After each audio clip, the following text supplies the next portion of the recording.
बार फिर से मैं आपको चंद्रमा के जो है दृष्टिफल के बारे में नवांश कुंडली के अंतर्गत बता रहा हूँ।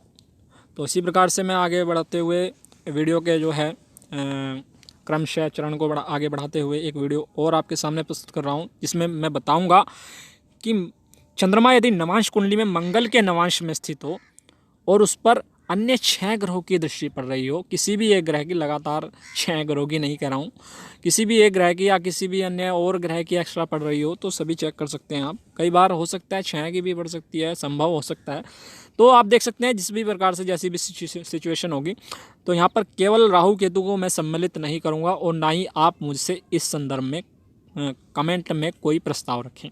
तो यहाँ पर आइए देख लेते हैं किस प्रकार से होगा। यहाँ पर मैंने हर बार की तरह एक एग्जाम्पल के तौर पर एक कुंडली दी हुई है, जिसमें आप देख सकते हैं चंद्रमा मंगल की राशियों में स्थित है। आप इसे नवांश कुंडली मान सकते हैं, जरूरी नहीं इसी प्रकार की कोई भी आपकी कुंडली हो या कोई अन्य कुंडली हो। मैंने केवल एग्जाम्पल के तौर पे समझाया है कि चंद्रमा यदि मंगल के नवांश में, मंगल की राशि में स्थित हो नवांश कुंडली में, और उस पर 6 ग्रहों में से किसी भी एक या किसी भी 2 या किसी भी प्रकार से दृष्टि पड़ रही हो, शनि, गुरु, शुक्र, सूर्य, बुध, मंगल इत्यादि, किसी की भी, मतलब राहु केतु को नहीं जोड़ेंगे यहाँ पर, तो किस प्रकार का फलित होगा। तो यहाँ पर आइए देख लेते हैं। सबसे पहले करेंगे सूर्य की बात।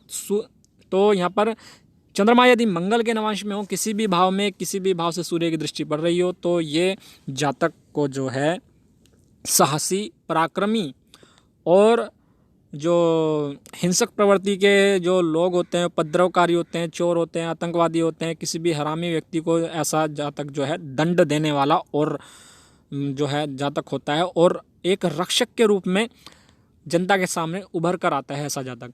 इसी प्रकार से यदि मंगल के नवांश में बैठे चंद्रमा पर खुद मंगल की दृष्टि पड़ रही हो, तो ये जातक को क्रूर, निर्दयी और हिंसा प्रिय बनाती है। इसी प्रकार से यदि मंगल के नवांश में स्थित चंद्रमा पर बुध की दृष्टि पड़ रही हो, तो ये जातक को रणनीति बनाने में बहुत एक्सपर्ट बनाती है। इसी प्रकार से ऐसा जातक वार्ता कुशल अर्थात बातचीत में बहुत एक्सपर्ट हुआ करता है। शांति समझौता कराने में भी ऐसा जातक जो है काफ़ी एक्सपर्ट हुआ करता है। बहुत जल्दी दो गुटों, जो आपसी गुटों में जो है लड़ाई चल रही हो, तो बहुत जल्दी शांति समझौता करा देता है ऐसा जातक। इसी प्रकार से जो है मंगल के नवांश में स्थित यदि चंद्रमा पर गुरु की दृष्टि पड़ रही है, तो ये जातक को पराक्रमी और उच्च अधिकारी योग देती है। इसी प्रकार से ऐसा जातक विद्वानों से सम्मान पाता है और यशस्वी होता है।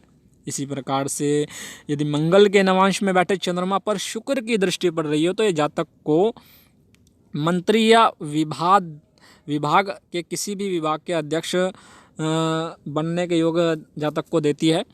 और इसी प्रकार से ये धन योग भी अच्छा देती है जातक को, और महिलाओं में रुचि लेने वाला कुछ ज़्यादा ही बनाती है जातक को। और इसी तरह से यदि मंगल के नवांश में स्थित चंद्रमा पर शनि की दृष्टि पड़ रही हो, तो ये जातक को कपटी, धोखेबाज और जादूगर टाइप का जो है बनाती है।